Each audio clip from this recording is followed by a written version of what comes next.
we've been talking a lot about the sole survivor of this crash. Can you tell us, what sort of condition he's in? We've seen photographs of him. He seems to have sort of a bloody face. Just walk us through how he's doing right now.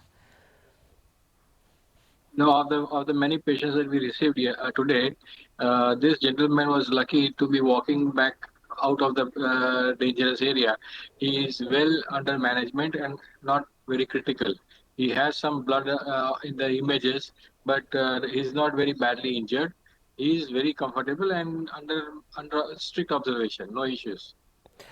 As I understand it, he was limping away from the scene of the crash.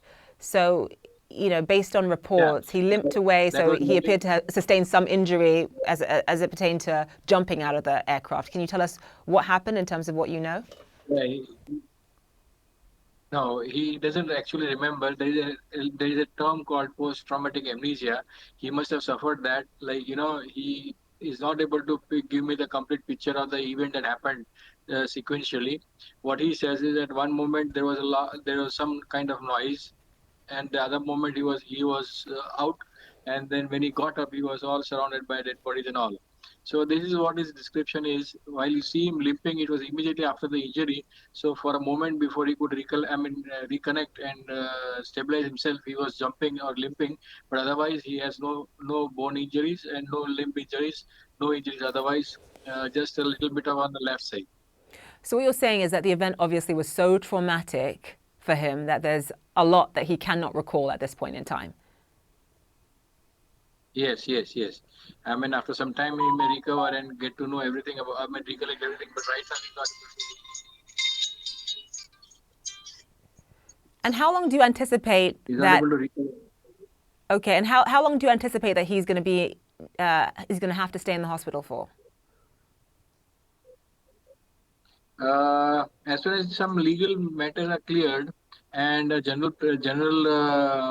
what do you call consensus is developed about how to manage these patients, we may need some clearance from the airlines and other things. Otherwise, he's perfectly all right. Within a day or two, he can go home.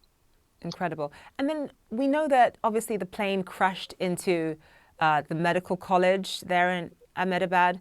What can you tell us about those who were injured as a result of the location in which the plane crashed? Yeah, the plane did not crash into the medical college. It crashed into the residential areas of the students of the medical college. So it is just nearby to the airport, and that was a place. Actually, it landed on the dining area. So most of the students had their food and gone. So we did not suffer a lot of casualties, but however, it did take in some students who were still eating around, and a few students had their relatives also visiting them. So these were the few casualties that we had. Overall, if you see, because of the fall and other things, we have around some patients who are students, and some of them they are bystanders and all. So all in all, we do not have many injured.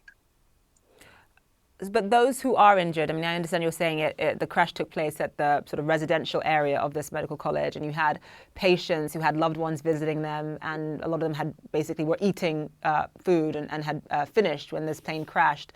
But in terms of the type of Yeah. injuries that were sustained by those who actually were injured, and whether or not some are in critical condition or in the intensive care unit, what can you tell us? No, what happened is like I am in the treatment side. So what patients that we received are basically put into two wards and classified as stable. They were put into wards. We had very few people admitted into ICUs because as a kind of accident that it was, either it was there were just two poles. One, either they are dead, or the other thing they are scratched a little bit here and there. We did not have many critical patients receiving who are still alive. Hardly there would be one or two people who were admitted to ICU and they may have succumbed later on, if at all.